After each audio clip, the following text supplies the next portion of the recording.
Hello friends. तो मैं Lalit Prajapati experiment YouTube channel में आपका स्वागत है। तो फ्रेंड्स, आज मैं आपको इलेक्ट्रॉनिक कंपोनेंट्स की नॉलेज दूंगा। फ्रेंड्स, मैंने इसमें बहुत से इलेक्ट्रॉनिक कंपोनेंट्स कवर करने की कोशिश की है। तो फ्रेंड्स, वीडियो में बने रहिए। जो कंपोनेंट इस वीडियो में कवर नहीं हो पाया है, मैं उस कंपोनेंट को अगली वीडियो में कवर करूँगा।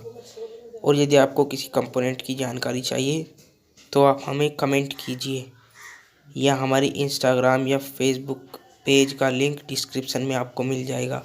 आप हमें इंस्टा पर मैसेज भी कर सकते हो। तो चलिए फ्रेंड्स, वीडियो को शुरू करते हैं। सबसे पहला हमारा कैपेसिटर है। ये करंट को तुरंत स्टोर करके रिलीज़ करता है। ये 1 सेकंड में अपने आप को चार्ज कर लेता है और 1 सेकंड में ही डिस्चार्ज हो जाता है। इसकी कुछ प्रॉपर्टी है। ये करंट को फिल्टर करने के लिए भी यूज़ किया जाता है। और यह अलग अलग सर्किट में अलग अलग वैल्यू के रिक्वायरमेंट के हिसाब से लगाया जाता है। और सेकंड कंपोनेंट हमारा ये रेजिस्टेंस है। ये इलेक्ट्रिकल चार्ज में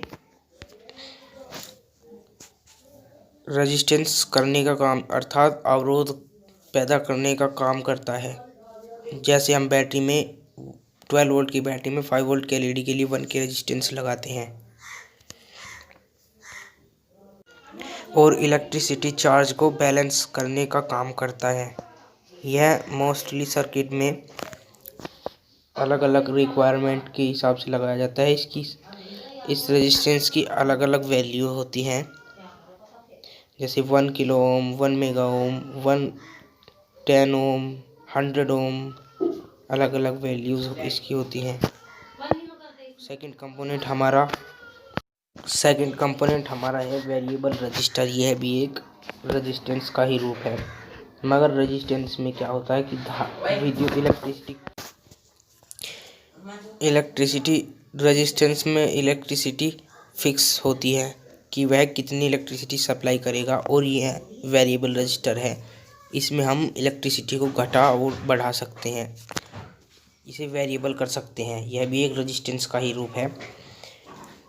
यह अलग अलग हम इन्हें पोटेंशियम मीटर भी कहते हैं। नेक्स्ट कंपोनेंट हमारा यह डायोड है।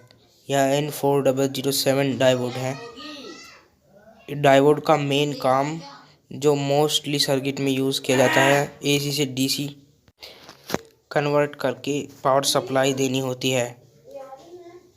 यह IN4007 मोस्टली सर्किट में यूज़ किया जाता है। सभी सर्किटों में लगभग यही होता है।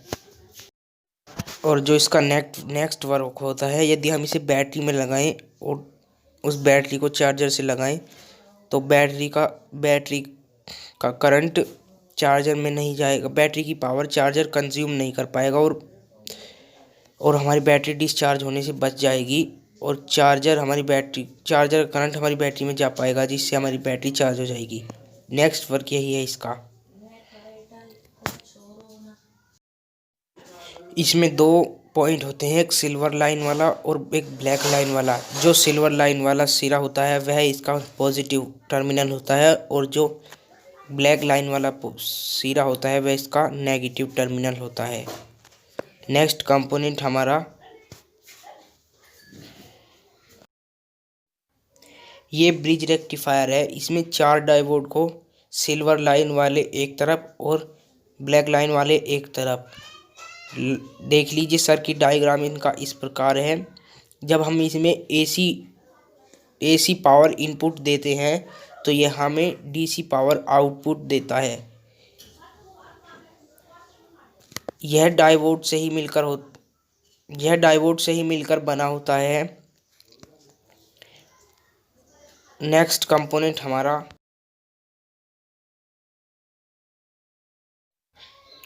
यह हमारा स्टेप डाउन ट्रांसफार्मर है। ये हमारी आवश्यकता के हिसाब से हमें इलेक्ट्रिसिटी सप्लाई करता है। इसमें 2 कॉइल होती हैं, एक सेकेंडरी और एक प्राइमरी।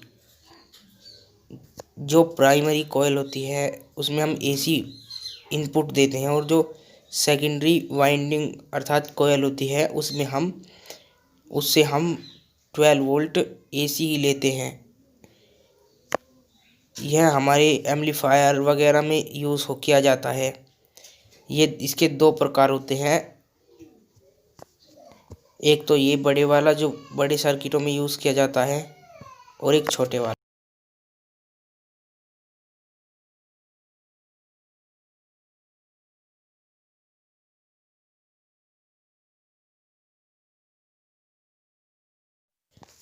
और एक ये वाला ट्रांसफार्मर, यह मोस्टली एसएमपीएस पावर सप्लाई में यूज़ किया जाता है।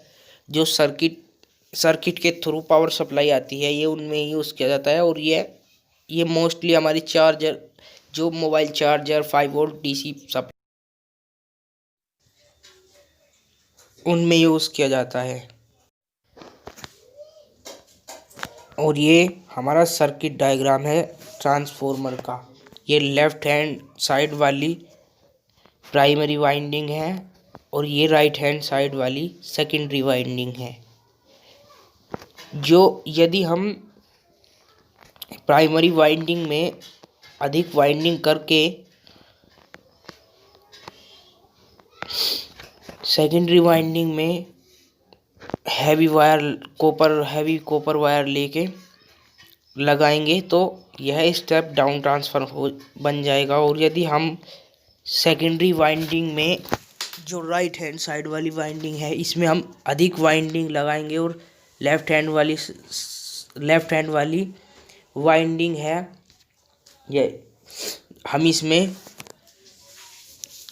कम वाइंडिंग लगाएंगे, तो यह स्टेप अप ट्रांसफार्मर बन जाएगा।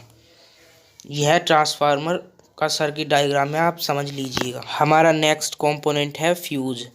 यह मोस्टली एसएमपीएस पावर सप्लाई में यूज़ किया जाता है। यह हमारी सर्किट को प्रोटेक्ट करने का काम करता है।